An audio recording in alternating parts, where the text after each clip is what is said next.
Good morning, ladies and gentlemen, and welcome to the show. Today is Friday, the 17th of July, 2020. And you know what? I'm wondering what Americans are going to do. Roughly about 28 million people now are facing in the next 2 months evictions on their homes. And I'm just wondering exactly what they'll do. When they come along and they slap the eviction notice on the door and they say, out of here, you're out, right?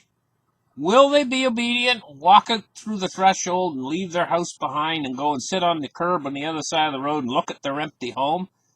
And nobody's going to ever move into that home. And we're talking about millions of homes. Are they just all going to be flushed out and go out and sit on the curb and look at their empty home from the other? This really, none of it makes any sense. The house is empty. And you're going to have to go and sit on the curb on the other side of the street and look at your empty home? Does that make any sense? Now I'm interested. I'm curious. How many are going to comply? Because if the vast majority comply, then they'll be successful in having everyone, 28 million people, sitting on a curb. And where are they going to go from there? Who's going to house them? Who's going to feed them from there? And what's the purpose behind? What's the agenda behind all this? What's going on? I've never seen anything like this before. They've created this situation, the ones in charge, and now we're just responding to it. But what are we going to actually do? As people, what are we going to do? I'm very curious to sit back and watch and see just how this transpires, because I don't know how it's going to go myself. I do know a few things. I know that, well, I'm not going to say it. But, well, maybe I will. As soon as if you're kicked out of your home in these kind of circumstances, then your life expectancy is going to go down. That's just a fact. Okay? But now, let's take a look at something else that's extremely serious. So let's start the charts right here and take a look at this. The stakes couldn't be higher.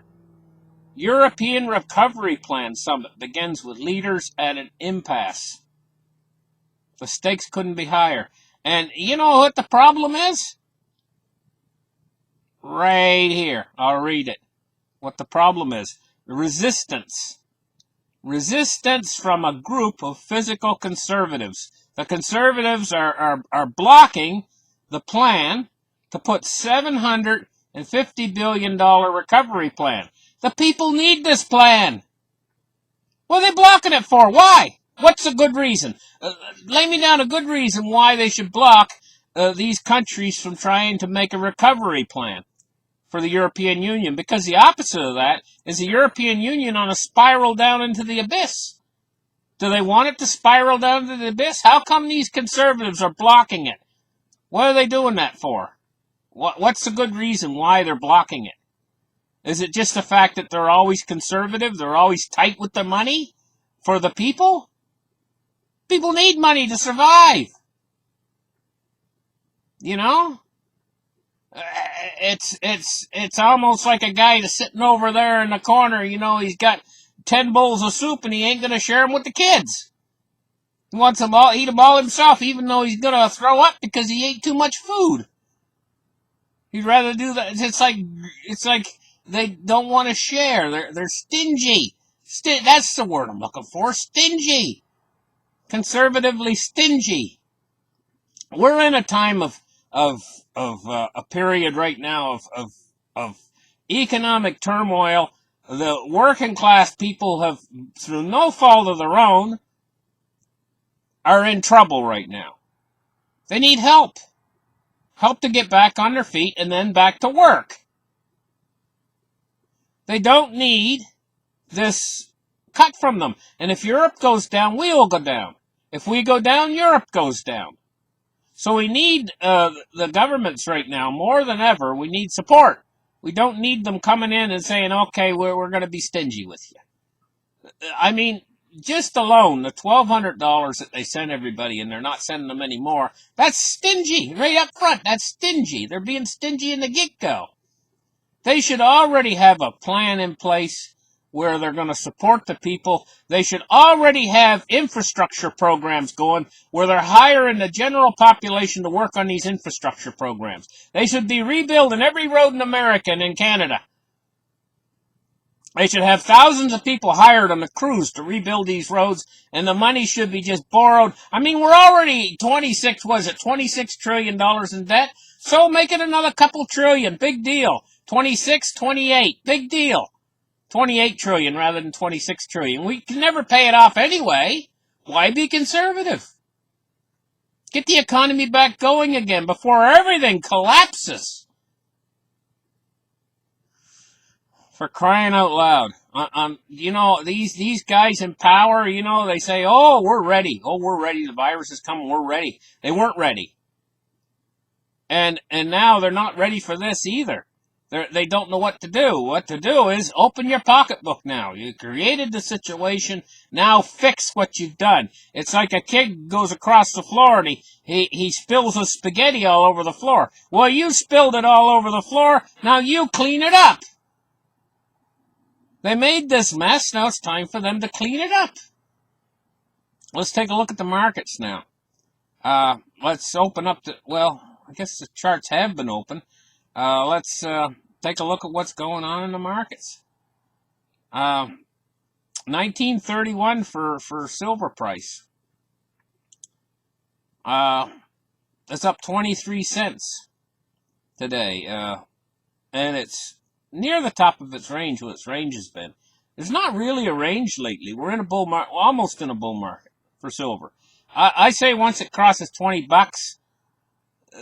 then we're back in the bull market again. You know, I'm looking at that around $20, $21. Once it crosses that line, we're back in the bull market again for silver and gold. You know, and this is going to be one heck of a bull market, I think, if the system doesn't completely collapse into deflation. And then it might be a super bull market. I just don't know exactly. It depends on certain factors, but you have to understand, if the deflation gets bad enough where it draws the price of gold and silver down, at that point, if it does get that bad, the deflation, at that point, you're going to actually see price decreases on things, prices decreasing. And so as the price, and also you're going to see a premium on the real physical metals at that point. And so what you'd actually see is that the buying power of your gold and silver would stay the same, even though the price goes down. You know, so because of the premium, and also because of the fact that there's less dollars out there in the system. That would be a bad case scenario where they're stingy and they do not want to help anybody, and that would look like hell on earth, you know, if they do that. You know, everybody would be out of work and nobody would have any food, and I almost think that they would like to do that. The conservatives in the system would like to do that and have everybody out of work, nobody have any food and everything else, so that they can become richer and richer and richer, and the poor can become poorer and poorer and poorer. And I think that they would do that, and as far as they can get away with it, they'll do it. Until somebody steps in and says, hey, no more of this. They'll do it. As long as they can get away with it, they'll do it, I think, you know. Some of them in the system there, because it just makes them richer, makes everybody else poorer. I mean, there's no other way for me to think about it in my head except, you know, if you're in a crowd of people, there's always one greedy person there. He wants everything for himself. He doesn't want to share with anybody else. And that's what they're like. They're like the greedy kid, you know, they want to be richer and richer and richer and have everybody else in the earth poorer and poorer and poorer. And they're the only one eating the fat of the land, and everybody else is their slave.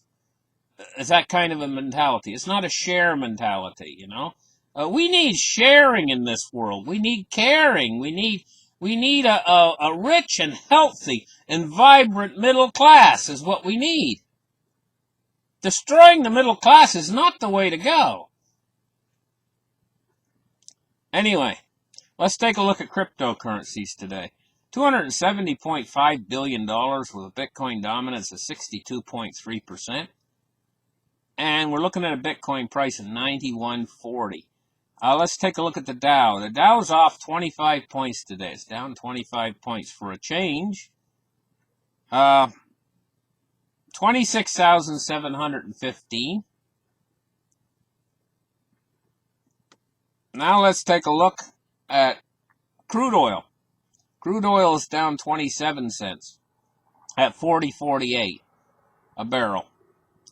You know, what are they doing at the gas pumps too? Crude oil price is $40, right? They get like 18 gallons of diesel and like 22 gallons of gasoline out of that.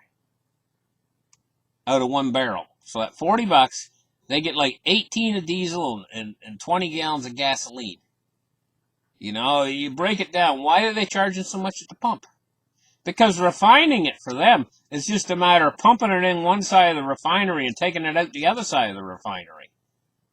Those refineries, I mean, that cost would be very, very marginal for refining costs, you know. So why, and trucking costs would be a little bit, but not that much because those big trucks hold thousands and thousands and thousands of gallons, you know, and you're just looking at transportation costs. So their cost isn't that much, but I think that they're interested in doubling and tripling their money all the time. It's just all about greed. You know, all the suffering on earth comes down to greed. The greedy ones out there are taken from they figure out ways to take from the poor and make themselves richer and richer. You know, they're recording record profits this year. All of the rich around the world, they're having a ball this year. They're loving this. While we're suffering on this end, they're all having a party on the other end of it. U.S. Treasuries today. We're looking at rising yields today. U.S. 30-year is rising 0.27 at 1.32, and the U.S. 10-year is rising 1.8 basis points at 0.63 for the Treasuries. The only Treasury here that's not rising yields today is the U.S. 1-year, and it's fell half a basis point at 1.42. Okay, U.S. dollar index. 95.99, and it's falling today. It's fell 36% of a penny, or a little bit over a third of a penny. 95.98 right now. Okay, listen. Thank you guys for listening to my show. Give me a thumbs up, and we'll catch you guys in the next episode. Bye-bye.